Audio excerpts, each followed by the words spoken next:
Hello, it's Phil Lee returning with another episode of Civil War Chat. And today is the 4th of August. It's a Thursday in 2022. Today's topic is advice for Virginia Governor Glenn Youngkin. The Washington Post, New York Times, CNN, and the big three broadcast networks will never be reliable allies for you, Governor Youngkin. Consequently, you may come to regret your desertion of Health Commissioner Dr. Colin Greene and former Historical Resource Board appointee Dr. Ann McLean.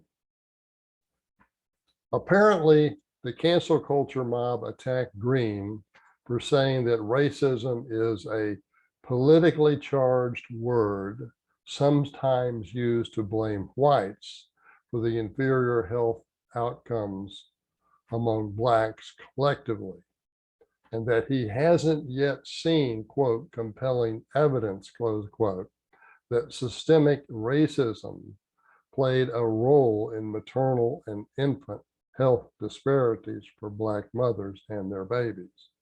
Now, regarding the first point, he may merely be suggesting that the collective inferior health of Blacks may be due partly to their own behavior, and that he is not prepared to accept systemic racism as the default explanation. Now, Heather McDonald of the Manhattan Institute has addressed this very point as it involves crime and the incarceration of Blacks. In America's 75 largest cities, Blacks account for only 15% of the population, but they account for 62% of robberies and 57% of murders. It is their behavior more than racism that causes Blacks to be jailed at higher rates than whites. Similarly, it may be that Black health outcomes collectively correlate more closely with the economic status than with race. In other words, if you study poor whites with the same income levels as the Blacks, you may find that health disparities are not so great. That's a point worth investigating. I think that's all Greene is really saying, but you know, people can make their own interpretations, I guess, but that's the interpretation I make, and it's completely reasonable. If we simply attribute by default the disparity to systemic racism, and that's not the reason, assuming it is not the reason, then you'll never correct the disparity. You've got to identify the problem to correct the problem. Now, as for McLean, her remarks on the John Reed radio show endorsed a viewpoint that states, well, excuse me, if her remarks on the John Reed show endorsed a viewpoint that states in the year 2022 can legitimately secede, she's wrong. But that is not the interpretation I took from her remarks, and I didn't listen to the show. She was discussing America's attitude towards secession during the antebellum era. In point of fact, Northerners considered secession at least 6 times themselves, 6 times before the Civil War. In 1789, they wanted the federal government to assume state and continental debts. This was particularly New York, where the Wall Street investors had bought it all up real cheap for pennies on the dollar because it was state and continental debt. Then once they had a whole portfolio of this stuff, they went to the federal government and said, you need to redeem this at par value. That was the first instance they threatened to secede unless they got that concession, and they got it. In 1803, they threatened to secede over the Louisiana Purchase. They didn't want to see the influence of the New England states drop. In 1807, they wanted to secede over Thomas Jefferson's Embargo Act, which was an act that he helped put through Congress that was designed to prevent the War of 1812, by cutting trade with the British. Well, the New Englanders didn't want to do that, and they were going to, they totally ignored it, the act altogether. And if the federal government had tried to enforce it, they probably would have resisted and seceded.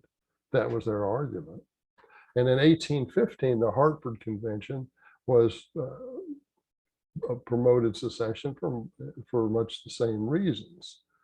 The War of 1812 finally ended before their emissaries from the Hartford Convention got to Washington, D.C. to give their demands to, I think it was James Monroe at the time, President James Monroe. Then again, in 1845, when Texas was annexed, they threatened to secede over that because they felt it was done illegally. And then in 1846, they threatened to secede over that because they didn't want to be in the Mexican War. Now, it's really interesting that without the Mexican War, we wouldn't have California, we wouldn't have Arizona and New Mexico, we wouldn't have a lot of those, we wouldn't have California for sure. And in fact, without Southern presidents and slave owners, Thomas Jefferson and James K. Polk, the western border of the United States today would be the Mississippi River. Those two Southerners, those two slaveholders made the western border the Pacific Ocean. Now, Anne McLean, during this interview, her chief point during this interview was to deplore the movement afoot to eradicate the name of Robert E. Lee at the Arlington National Monument, which is across the Potomac River from Washington, D.C. And of course, Arlington Cemetery is located on the grounds there. Now, I would note parenthetically here, I would like to know from Governor Youngkin whether or not you favor the movement to remove the Lee name from Arlington, because the co-founder of the Carlisle group where you made your fortune is the single biggest force behind that movement. His name is David Rubenstein, and he wants Lee's name off of Arlington. He's given money to the government to restore the facility. He's using his influence everywhere he can to diminish the names like Robert E. Lee, anybody that had anything to do with the Confederacy. Now, you, Governor Youngkin, would not presently be governor if the Daily Wire had not handed you the issue of school board race and gender propaganda on a silver platter. They gave that to you by uncovering the problems in Loudoun County.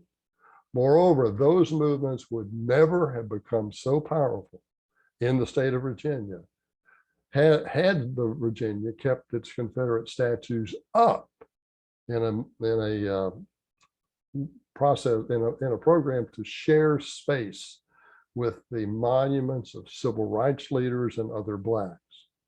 Under such circumstances, Virginia's multi-race society, in fact, America's multi-racial society, would be more congenial, productive, and above all, realistic, because what we're getting now from the so-called anti-racist and critical race theory proselytizers is a fantasy, a complete and utter fantasy. While your failure to resist BLM, Antifa, and cancel culture mobs may get you temporary nods from the cultural elite, be assured they will abandon you at the first opportunity. If you really want to know what they think of you, read your Wikipedia entry. Here are some examples. Conspiracy theorist Amanda Chase acted as campaign surrogate for Youngkin in 2020.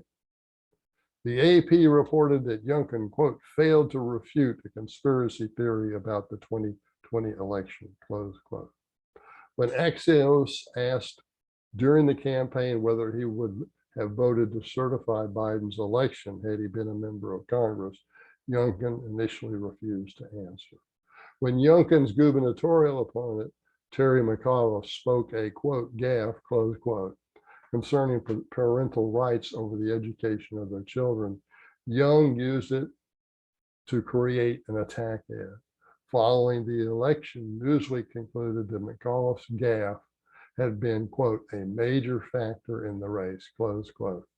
When a politically conservative activist tried to get a book removed from a school library, Youngkin supported a bill that would bolster such activism.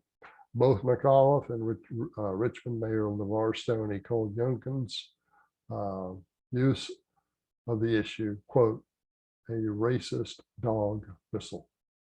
July 21st, excuse me, in July 2021, running for governor, he was caught on a hot mic telling an activist that he would, quote, start going on the offense, close quote, against abortion rights if elected governor, but would largely avoid the topic until then.